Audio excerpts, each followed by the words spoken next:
All right, good evening and happy Wednesday. We are going to get started here in just a second, and then we will begin our session.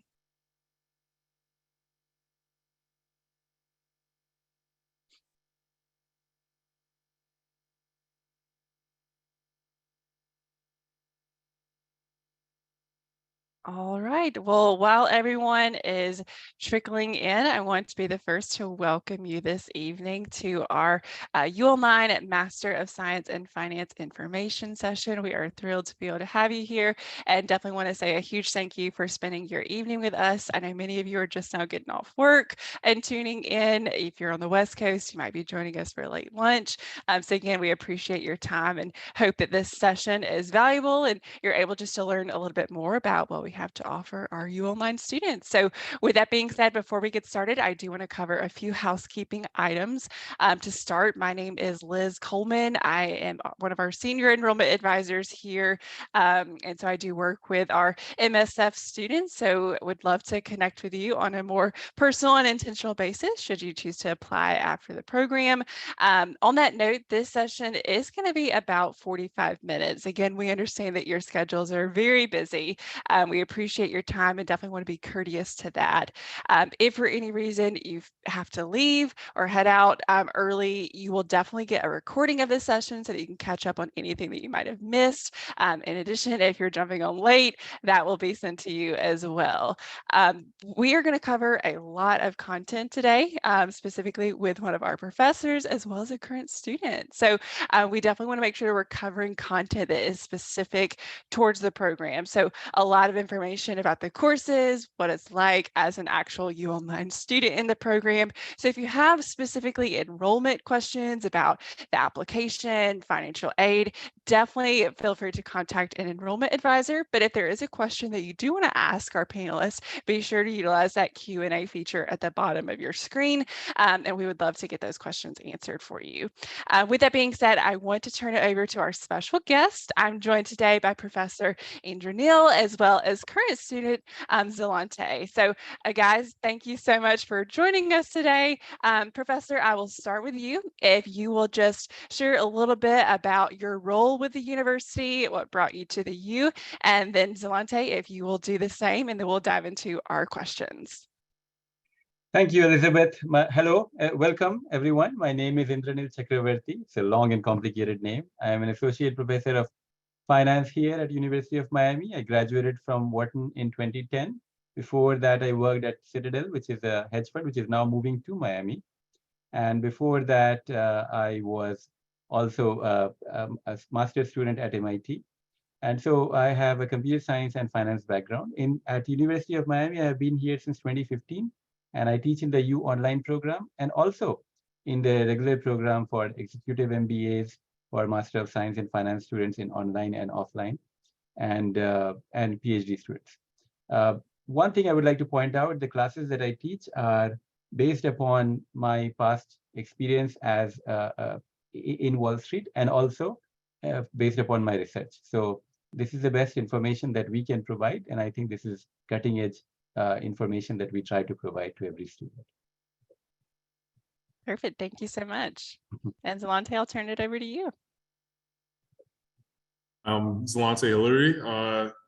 I've been a part of the Masters in Finance program since last year, August, and I graduate this December.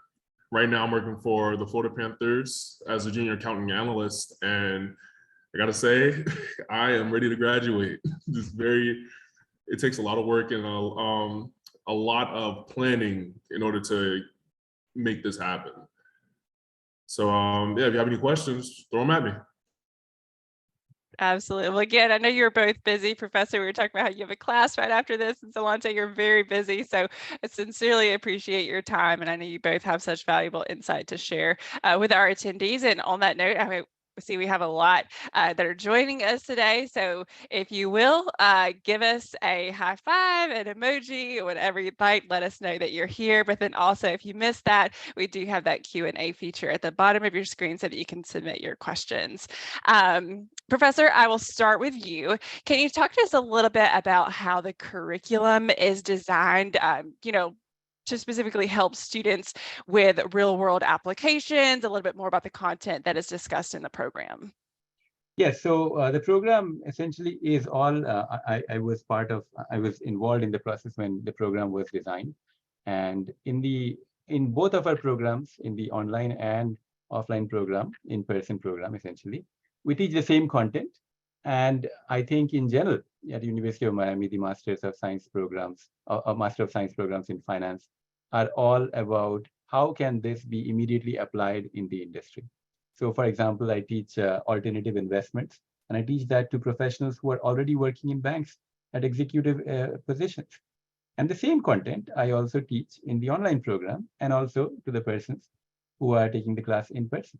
So it is directly applicable, something that we need if you are in the finance industry today in alternative investments as some part of personal wealth management, for example, if you're handling somebody's wealth, if you're trading in those positions.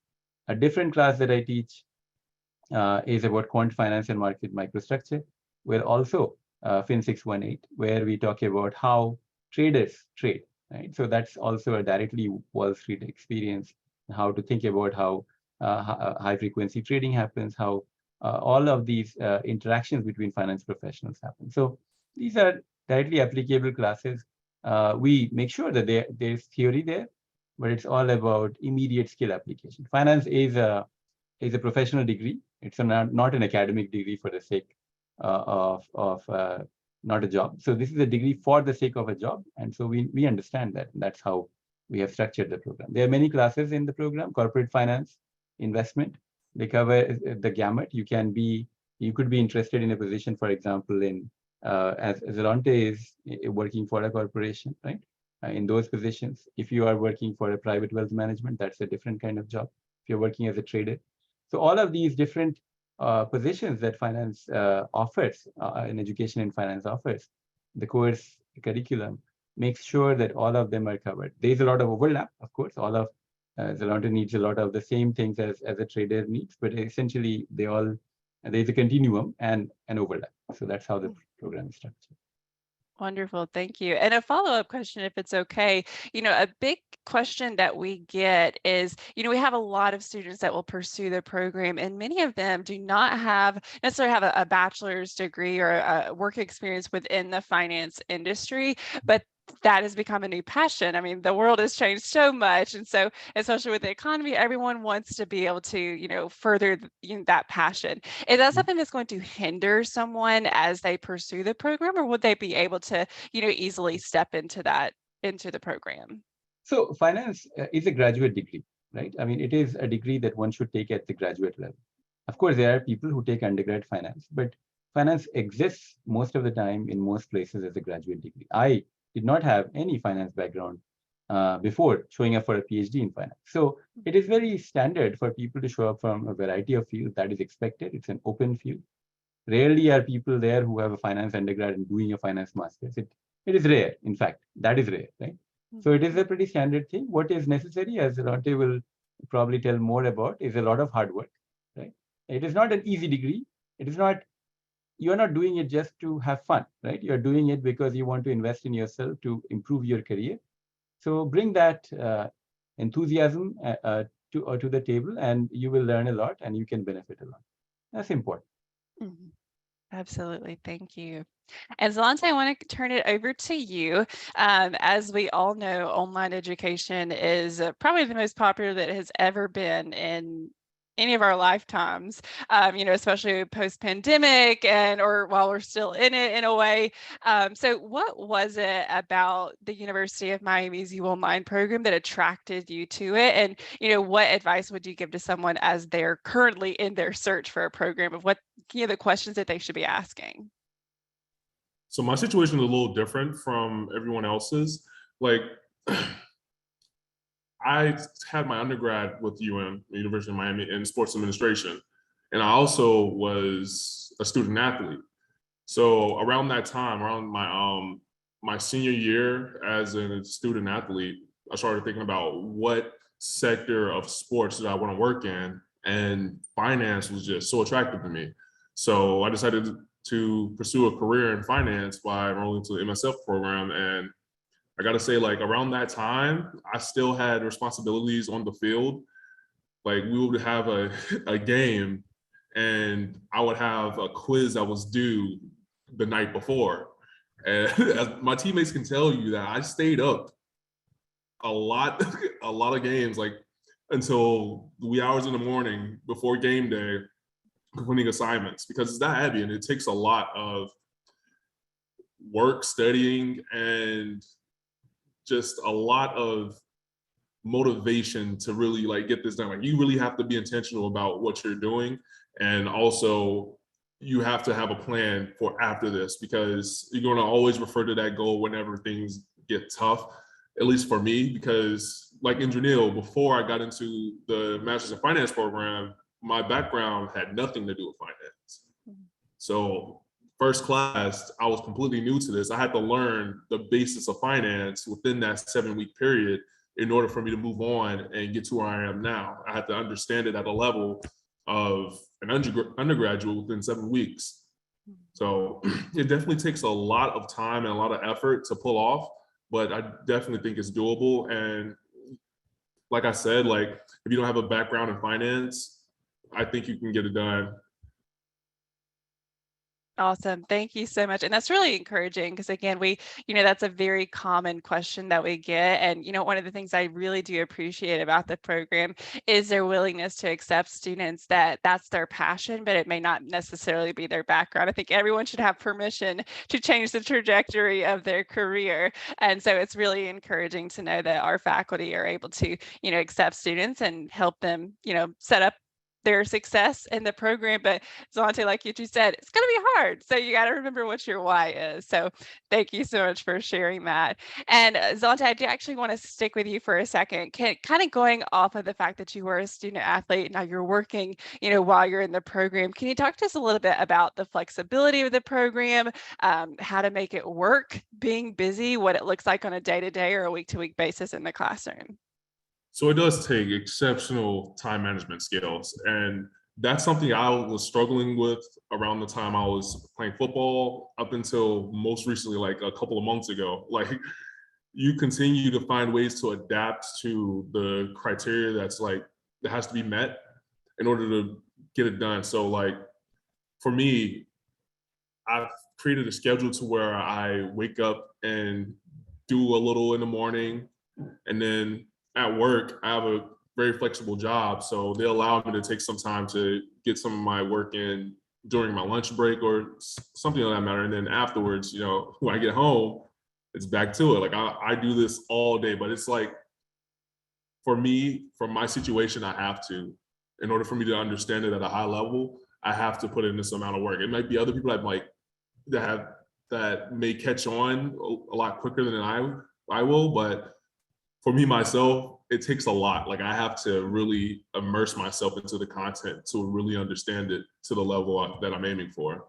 So I think with time management, you can really like pull it off, but it does take a lot of effort and it takes a long time. Like as you can see, I'm about to graduate in like a month and I'm still struggling with it, but you find a way to get through it. Mm-hmm. No, absolutely. Yeah, I love the fact that the online classroom is yours 24/7. So you do have the opportunity to create a schedule that is going to, work best for your schedule, but it does require a lot of intentionality, especially with it being a 16-month-long program. It goes by fast, I am sure. Well, Professor, I want to go back to you, kind of tailoring off of the previous question in regards to there being just so many online programs out there from a professor's perspective as well as career outcomes. Can you speak a little bit more about the weight that a degree from the University of Miami, could potentially hold, and just the value of, the coursework and helping prepare those students, for those positions, so compared to other applicants that may be out there? Yeah, so, I will point out that University of Miami is a very big brand on the East Coast and nationally in general. But, people come to our classes from New York, Virginia, all the way. The whole East Coast in general is there. People come from Dallas. Some are coming from California as well. So it's a national brand. And Miami is a very big city. It's the second largest concentration of financial institutions after New York. And so, and many of these, I'm meeting a lot of donors, etc., and they are moving from New York to Miami. So there is a lot of excitement. There is a lot of project movement forward in finance in Miami in particular. And the network of alumni is very strong. All of that helps ultimately when students are looking for a job and through their careers, right?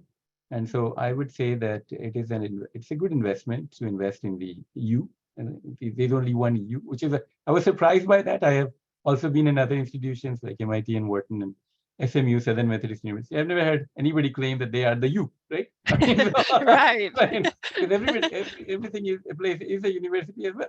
So that is a singular achievement itself to take over the U, right?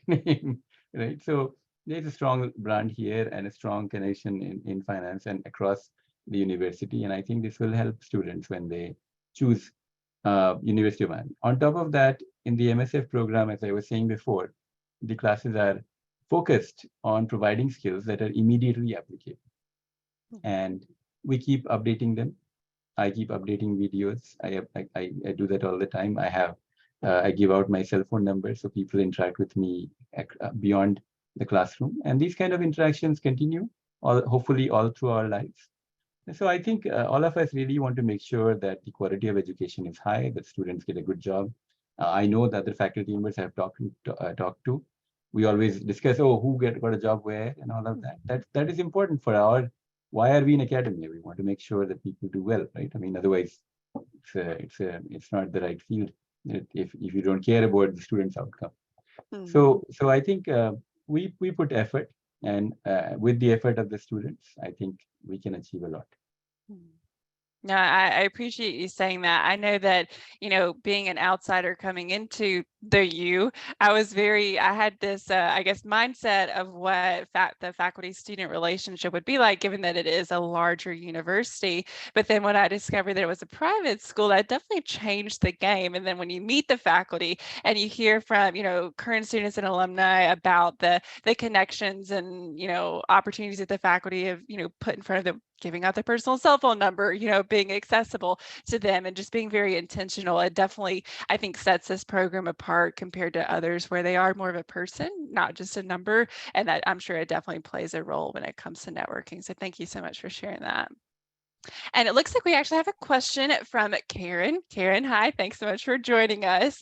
Karen would like to know, she said that her bachelor's is not in finance or anything in that category and wanted to know if you teach the basics within a 6-week period in the beginning or if you teach yourself as you get adjusted.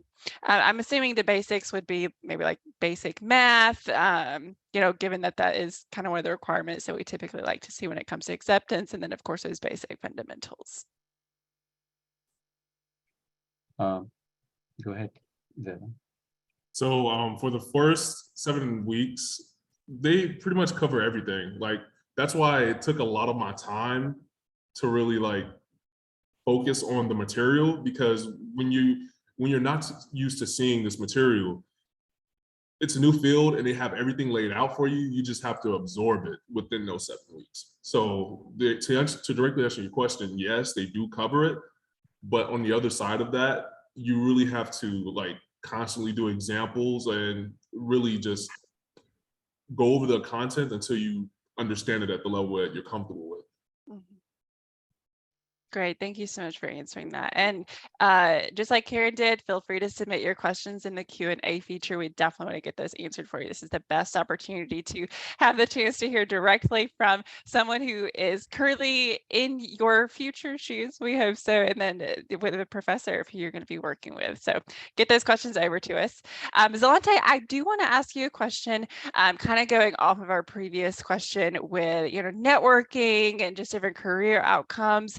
A lot of people assume that with online education, you show up, you submit your assignments, you leave, and that's it. And that is true for a lot of programs, but I know with ours, they make it very difficult to not be intentional, just given the smaller classroom settings. Can you talk a little bit about the connections that you're able to make within the online classroom? I know that, there's students from all over the place, East Coast to West Coast. So what does that look like in regards to networking, group projects, and just having that intentionality with your classmates? Well, the funny thing about the curriculum is that once you hit a certain point within the curriculum, they force you to get into these groups where you have to work with your peers. Like, there's been projects I've had where I had to set up a group chat with a couple of my classmates, and we had to work together for the discussion board or whatever project we were working on. And I found that very helpful because I know, like, because we're online, a lot of people shy away from really like reaching out to everybody else because everyone, like most people in the finance program, they have busy lives. So it's like they have to go to work and then they come here, they do the content, they do whatever they need to do, and then go on with their daily life. But I like that the curriculum really just requires you to work with other people. Otherwise, we probably wouldn't have done it because, like I said, it's very tedious. And outside of that, if you have work, that's enough work for you. So it's like they cram it in there. They make sure you get it done. You're gonna have to network, whether you like it or not. Like it's gonna come up.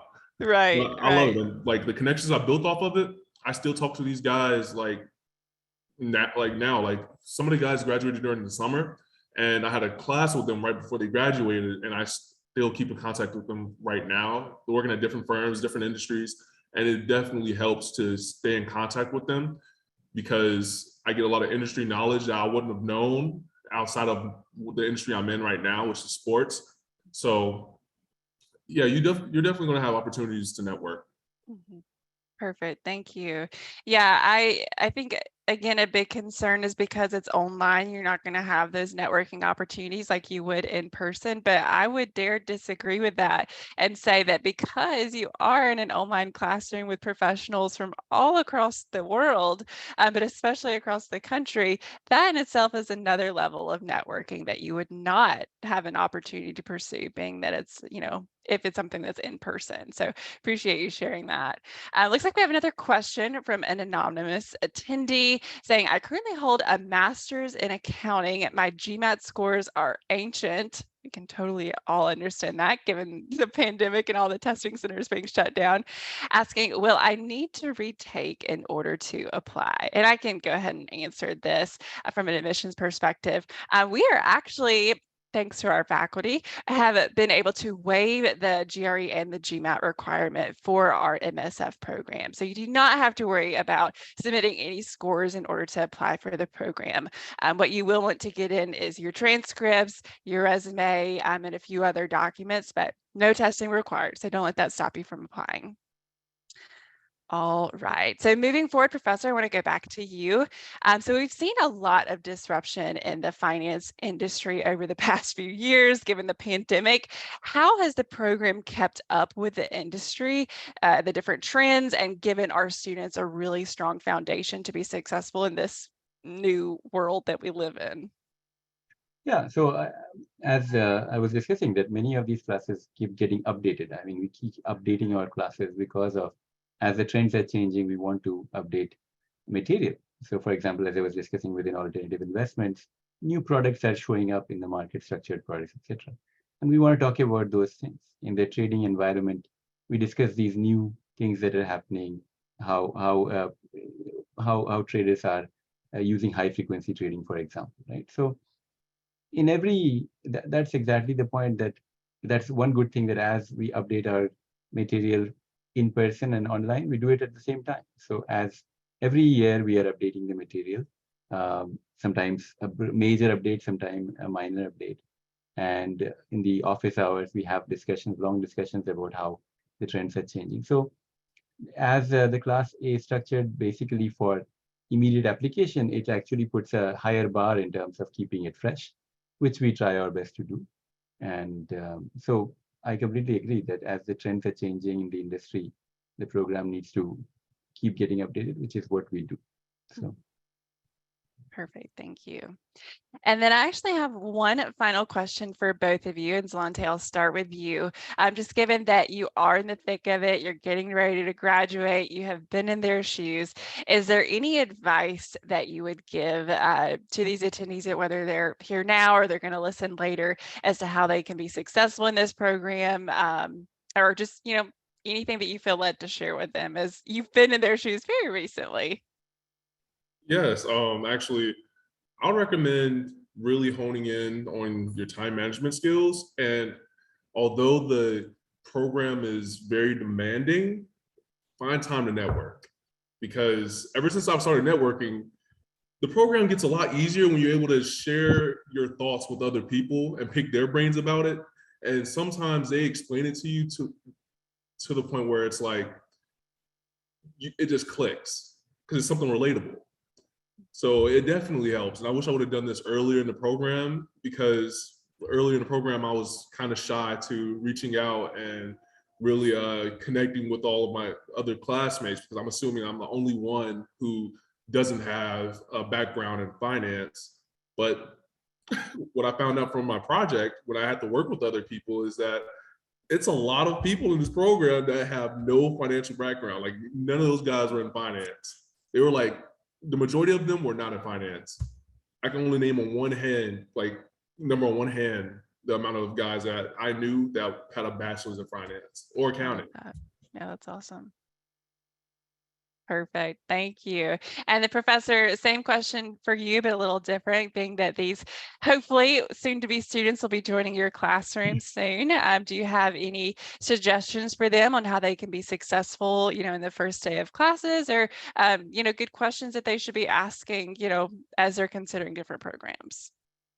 Yeah, I think, so I'll take the second question first. The good questions they should be asking. They should look at the curriculum, make sure that they see the classes that they want in particular for the future that they are thinking about, if they have already some sort of an idea about where they want to go with this degree, which itself is a great idea. Generally have the degree, decide where you want to go, or have a general sense. You don't have to be precise about it, but you can have a general sense. This is why I want to do a finance degree. As Alonte was pointing out, that motivation will carry you forward faster, better, right?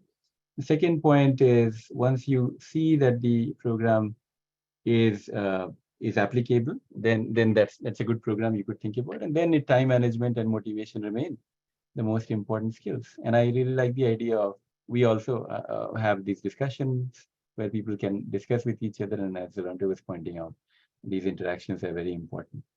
So yeah, I mean, it's a lot of work, and I think we do not feel bad as professors giving a lot of work, because the whole idea is as I say, I do not want people to be happy while doing the work, but I want them to be happy after. The sense of accomplishment is important. So in fact, every year, to be honest, my classes get harder and harder a little bit, right? Because, people are, when you're talking about updates, right? So I update, add more things, right? I do not subtract. So I keep adding more things. And that's a sign of my respect for you all, right? The amount of effort, the amount of motivation it takes to do a part-time degree, right? Or online degree, however you want to call it, right? Basically, an online degree requires, as Rolante was pointing out, much more dedication, much more time management. And I respect that. And that does not mean, however, that I am going to reduce the material on you, right? That would not be fair. That would not be fair at all. So that means that it's a lot of work, but ultimately we want to make sure that you are happy in the long run. Right? Very well said. Thank you. And again, thank you both so much for joining us tonight. I know you've got a lot going on tonight, so I do want to wrap up. So with that being said, students, I definitely want to encourage you to get your applications in.